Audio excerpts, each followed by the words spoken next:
All right, everyone, are you ready for another treatment?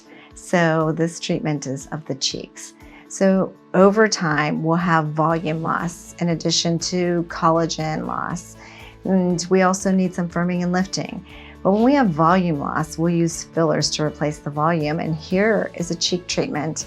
This is where we're placing filler down to the bone in the cheek to provide those beautiful lifted and contoured cheeks. So check this out.